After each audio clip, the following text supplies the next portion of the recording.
我想到我澳门的时候，我有遇过唱歌节目的赛评小胖老师，袁惟仁吗？对，然后遇过汪峰，然后还有你最喜欢的内马尔。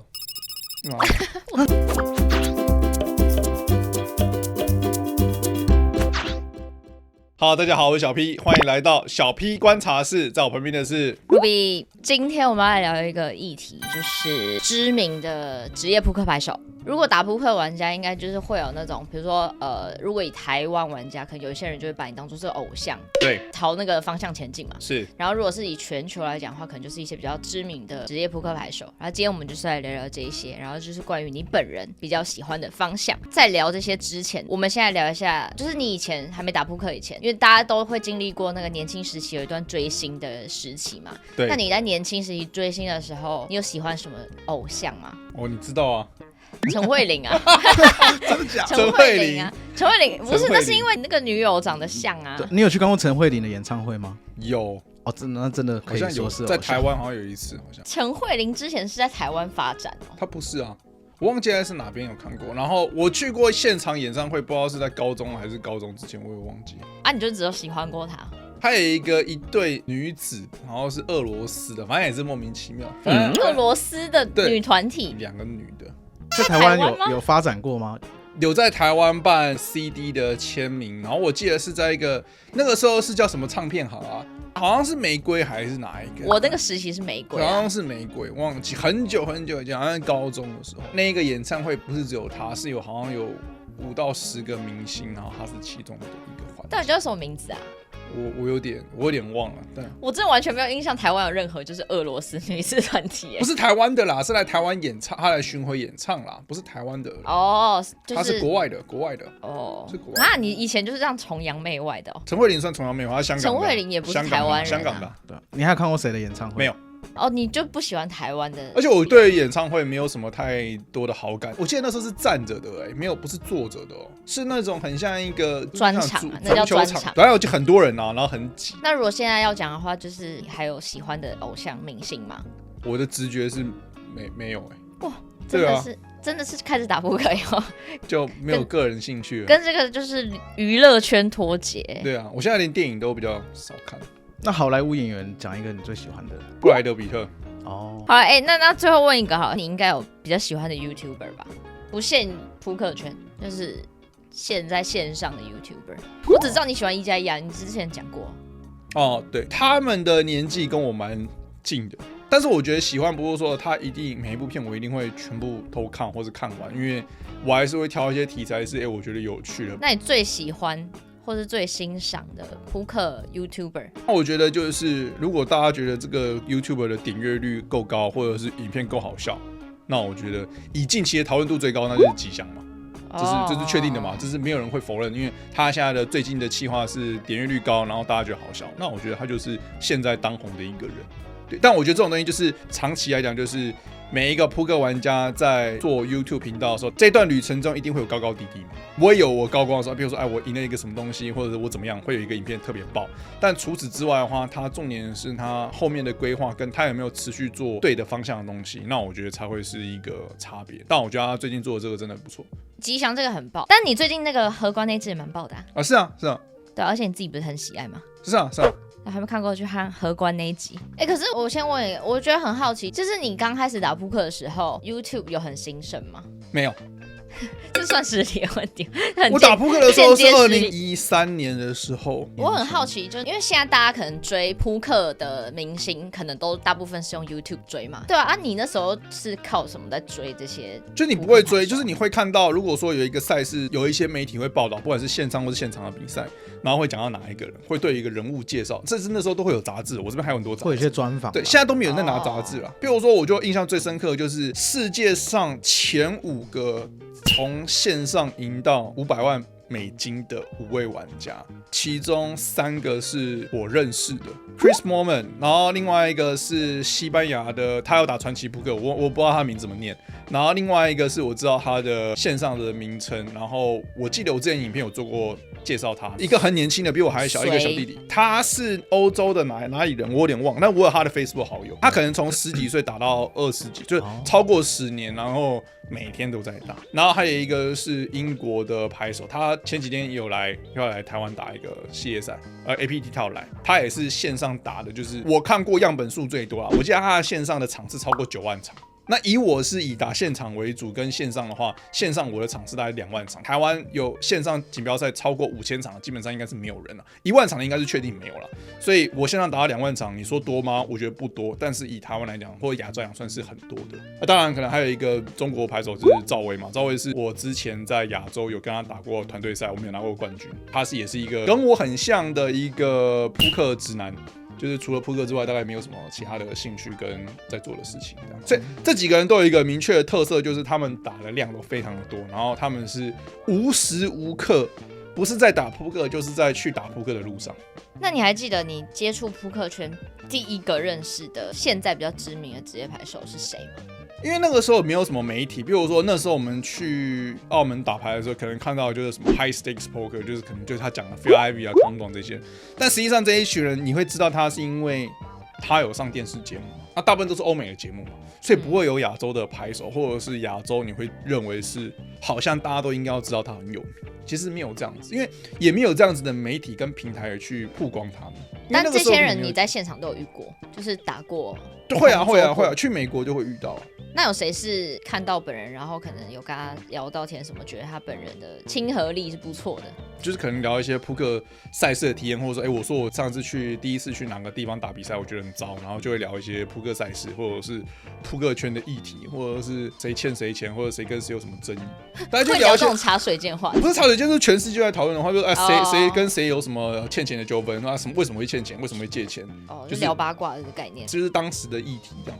但不会聊到说，你最近过得好不好？我们也没有其他的交集。那你有什么印象深刻的吗？我想到我澳门的时候，我有遇过唱歌节目的赛评小胖老师，袁惟仁吗？对，他蛮常去澳门打牌的。哦，是哦，他蛮常打牌的。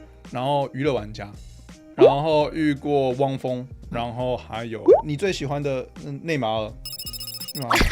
你有跟内马尔打过牌？他有去美国当，有啊，妹妹说有，而且都有酷哎，对啊，他旁边一堆保镖啊，因为他就会对啊打比赛啊，那一堆保镖啊，很酷哈，对啊，去年一直在赛场找刚前面你有讲说，你一开始会知道一些扑克教练什么之类的，都是透过课程嘛？对，因为你一开始在学习的时候，可能看很多国外课程。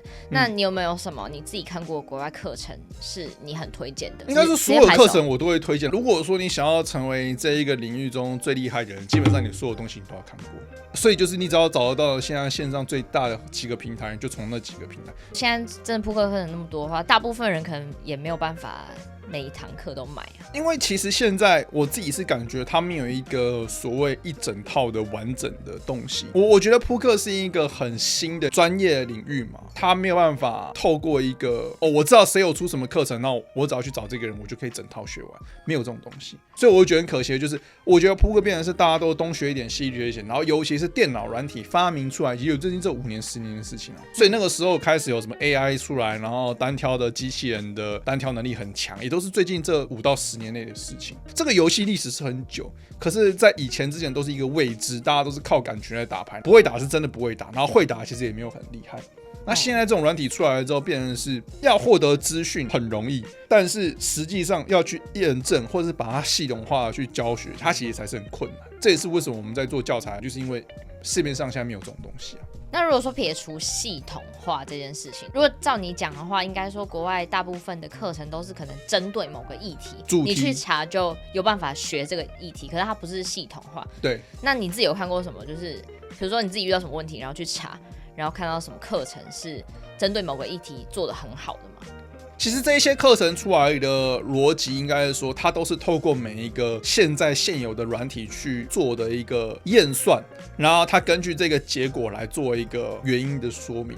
我举例来说，就好像说一开始其实翻牌前的范围，在锦标赛它其实是没有一个预设的范围。那预设范围实际上是 Monker Solver 这种东西软体出来之后，它可以知道说，如果以一个最标准的均衡，就是你不知道其他玩家的技术好或不好，大家都一样的时候，透过这样机制告诉你说 ，OK， 前面的位置要玩什么牌，后面的位置要玩什么范围。预设范围出来的时候，大家还在开始做所以电脑软体告诉你最佳的翻牌前的范围是这样，根据这样子的东西我来做一套课程。所以实际上这个课程来的逻辑是电脑给你的范围，但实际上你的对手不会是照这样打。所以你学了这个东西之后呢，你只是学了一个基本策略，但实际上你要成为一个更好的玩家，跟一般的玩家区分得出来。我觉得第一个是你要先知道基本策略是什么，第二个就是在基本策略知道为前提，再根据你的经验认知去做一个修正，才会是一个成为更厉害的玩家。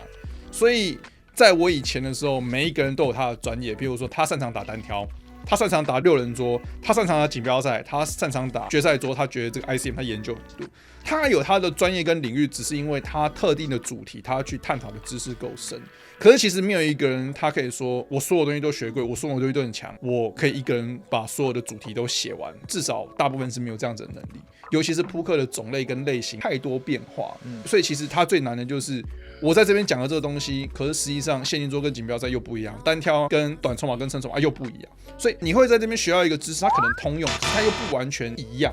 那你要自己要能够懂，就是你要灵活运用，就变成是说，我到后面我觉得我是什么都学了之后，然后你才会发现说，哦，其实某些人讲的东西是有冲突的。然后当今天2个人讲的东西是有冲突的时候，你才去想说，到底谁有可能比较正确，然后原因是什么？那我就觉得说，现在有越来越多的软体跟很多找答案的方式，可以去验证出来说，可能谁说的比较正确。那我觉得这个知识就是一直在被破解跟进化当中。因为你到现在都还会一直持续看一些线上扑克的课程，现在还有在看的是哪一些课程？就是国外的。就我会看一些以前的书，然后拿回来复习。然后我现在在看的话，其实有点漫无目的的看，就是我现金桌也看，我比赛也看，我6人桌也看，我单挑也看，然后我决赛桌也看。我甚至不一定会知道那个玩家的名字是谁，但是每一个教练他有可能10个作品里面，可能只有2-3个是我觉得很精彩，或是我认同，或者是我觉得是好的东西，或者是我不知道的东西。那我就觉得这是我觉得可以学到，它就是一个知识的累积，然后你的脑袋里面会越来越清楚。然后当你每想到一个议题的时候，其实你会知道说，你大概之前看过哪些东西，然后解法大概是什么。不管你当下扑克做的决策是对或是错的，至少你有这个概念，跟没有这个概念的人，你做的方向会差很多。因为我们做的方向一定正确率会更高。那你现在是什么平台啊？譬如说，现在教练最多的应该是 Running Ones 嘛。Running Ones 是一个，它这个平台呢，就是里面可能有我不知道，应该超过50位，可能上100位都有可能，但它会来来去去。就说里面有很多教练是以前就打牌，现在没在打牌，他的作品放在上面，可是这个人已经消失了，他已经不在扑克圈。然后现在会有新的人，然后来做他新的内容，他也会放他的东西，然后他会不会持续下去，这很看他个人的造化，或者他有没有兴趣。也有可能有些教练讲的东西是错的，但是不管怎么样，他放出了他的东西，你也可以做评论嘛，因为不会是每一个人都是正确的，每一个人都会犯错。可是他提出了他的观点，如果你有办法说他是错的，原因是什么，代表说你的扑克知识也比他高。所以在你不知道，你没有办法评论对方是错或不是错的原因是什么，你没有办法提出这些之后，我是觉得多看都是一个对的事情啊。他那个就是网站上面会有排名吗？不会，他会告诉你说他是打什么级别，他的专业是什么，然后他是一个什么样的人，他有什么样的成绩，然后你可以去符合说你跟他的游戏的方式是不是一样，或者是你认不认同，或者是他到底打的这个东西是不是跟你打的一样，或者是他的解释是什么。我觉得就是有一些人他可以提出足够多的成绩证明，但有些人不能。那我觉得这就是扑克牌手自己要做功课嘛。可是台湾就不会有这种平台，对不对？台湾就是大家各出各的课程。以台湾的锦标赛来说，其实台湾有锦标赛也不就最近这3-4年的事情，然后扣掉疫情2年的话，其实台湾根本没有人是除了我之外，我觉得说打比赛超过很多年，然后靠打比赛为生，我觉得人数应该是没有。那你去看台湾现在做，不管是做 YouTube 或者做课程的排龄或者是资历，一定都是什么5年以内，一定是5年以内，因为5年之前没有这样子的环境跟这样子的选手。但是就是这近几年就是迅速的崛起很多人是啊，可是他就是很吃经验嘛。我自己都觉得我花的时间说多吗？其实不多，大概10几年。但是我10几年是没有休息的时间，所以说以一般人达到的话，可能是接近可能20年的资历。那当然，这个我觉得以任何的产业来，一定会有更多的专业是他从5岁弹钢琴到25岁，他也有可能有20年的资历。这就是取决于说你在这一段时间内到底有多认真跟多投入在这一个领域，然后达到的境界是不是其他人所认可。那我觉得现在以台湾的状况的话，就是台湾是有足够多的舞台，然后在这么多人之中，比如说5年后到10年后，以今天来看，他很有可能从今天在打牌，5年10年之后他还在打牌，那我会觉得他就会有机会成为一个很高话语权的领域中的一个专家。那你觉得你自己现在算是世界知名吗？就是你到排场，大家都知道你是谁？是，绝对。全世界都会知道，他可能不知道我叫什么，他还知道说啊，这个是一个很长的比赛常客，或者他知道亚洲来的、台湾来的，或者他叫什么名字。就说我可能不知道这个人是谁，但是我可以有很多方式，我会直接搜寻到这个人，不管是透过我知道他什么国籍，或者是我知道他有参加过什么赛事，进到决赛做，我直接去搜寻那个赛事，我就可以找到这个人是谁。所以我觉得有名的拍手的定义就是他很容易被人家，不管是以成绩的方面，或者是以一个记忆点，或者是以任何角度去知道这一个人是厉不厉害。那你对一个人有印象或是厉不厉害，你一定有办法去说明嘛。所以就是说他打的赛事很多，他有很多的成绩，他从高额打到低额，他基本上都在扑克圈，都在做扑克的事情，他是很专心的。我觉得有很多的因素可以去把这个人给定义出来，就是他是不是一个有名的人。接下来我们要玩一个游戏，这个游戏叫做知名牌手2选1，简单来说就是快问快答。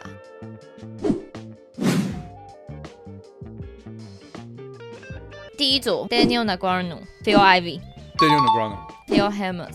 我会选 Daniel Negreanu， 他留下来了。当然了。Patrick Antonis， 我不会选他，我会选是一样的。哇，他会不会就是留到最后啊？有可能好 ，Justin Bonomo。Justin， 我会选 Justin。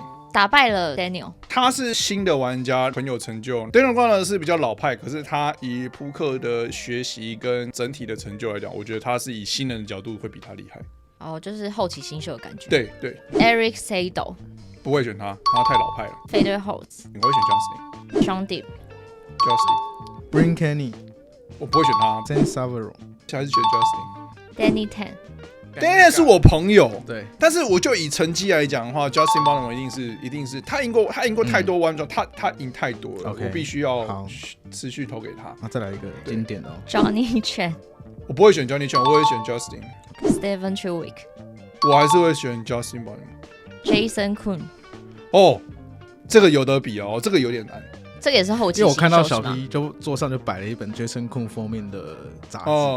Jason Koon 我觉得如果真的要比的话 ，Justin 可能还是略胜一筹的原因是因为他没有受到其他，也就是说 Jason Koon 到后面，因为他有家庭跟小孩，然后他打的比赛也少，但我敢说他绝对也是一个很传奇的人物。我觉得比较可惜的是，他到后面可能只打传奇部，但是 Justin Bonomo 是我每次去美国或者任何赛事都会还会遇到他的。我觉得这两个很难选，说实话，我觉得很难选，但我觉得 Justin 可能还是好一点点。还是有选出来 Jungle Man， 我会选 Justin， 我不会选 Jungle Man。Sam Trickett， 不会选他，我会选 Justin。Tom Dwan， 不会选 Tom Dwan， 我会选 Justin。G-Man， 我不会选 G-Man， 我会选 Justin。Justin 就是胜出对啊。那如果要选一个第2名的话是谁？我觉得会是 Jason Koon。好，那大家知道小 P 应该说是算是最喜欢的，其实很明显啊，都很符合刚刚小 P 前面讲的特质。好，那大家最喜欢的 Q&A 环节又来咯。好，我们来回顾一下这一个粉丝的问题，它来自 DC 粉丝 ZEBRAS 提问：多人比赛剩下26人，前圈是20个人，稍微靠近前圈。然后呢 ，CO 位的对手有超过40个大盲，选择加注 2.2 个大盲。小盲位的另外一个对手有35个大盲，选择跟注。这位玩家呢，他在大盲位，他有19个大盲，他拿到90不同花，选择跟注。90不同花带一张黑桃9，这是一个关键的手牌。反牌是 AQ3。3张黑桃全部都过牌，转牌呢是一张黑桃 K， 代表说他中了一个9的同花。小盲位选择下注 3.1 个大盲，大盲位选择跟注。3.1 个大盲的下注大概接近1/3，然后大盲选择跟注。合牌开了一张黑桃 J， 哇，精彩了 ！AQKJ3， 他有黑桃9。所以他只输一组黑桃10，黑桃10是同花顺。这个时候呢，小盲位欧意，他问题是什么？我在这边能弃牌第2大的同花吗？还是会弃牌太多？我觉得第3大的同花我应该会弃牌。然后呢，他选择了跟注。这个时候看到了小盲位是黑桃10梅花 J， 也就是同花顺。好，那我觉得你这边能够弃牌吗？我觉得直觉是不行，原因是因为他说如果弃牌的话会不会盖太多？那我觉得这要怎么去思考这种问题？以一个预设立场来讲，黑桃9就是一个很明确的跟注。但实际上，如果说你真的要讨论的话，我觉得这是一个现场玩家的判断，就是会不会弃牌太多是取决于什么？取决于你认为这个对手有没有炸。如果说你认为这个对手永远这样子打都只有同花顺，那我当然认为黑桃9是可以弃牌的。所以取决于就是你认为对手有没有炸。当然你可以说你不知道，所以啊，大部分我们没有情况下，我们不知道的情况下，我们就会跟到我们相对顶端的范围，也就是说，甚至是黑桃8、黑桃9、黑桃10是最大的同花顺，所以基本上这3种手牌我们当然都会跟住。至于只要不是最大的同花顺，就是黑桃10之外，我觉得如果说你自认为这种抓炸胡的手牌就是在抓对方炸胡，但是你知道，如果说你有额外的资讯知道这位玩家不会炸胡，那你当然就不用跟了，因为你自己知道这位玩家没有炸胡，那你为什么要跟？其实这有点像是什么？有一些玩家会在翻牌前弃牌 KK 的原因是因为他就知道这位玩家打到这样的行动线，他只会有 AA 没有第二组牌。如果说你有办法很有自信的讲出这句话的话，那你为什么要去跟 KK？ 原因是因为你知道对方是 AA， 你只要跟你的 AA 就好，因为你拿 AA， 对方是不是 AA 不重要嘛，因为你就是最好的手牌嘛。所以我觉得逻辑是一样，取决于就是你认为对方没有炸火的话，那我当然认为这个黑桃9是可以弃牌。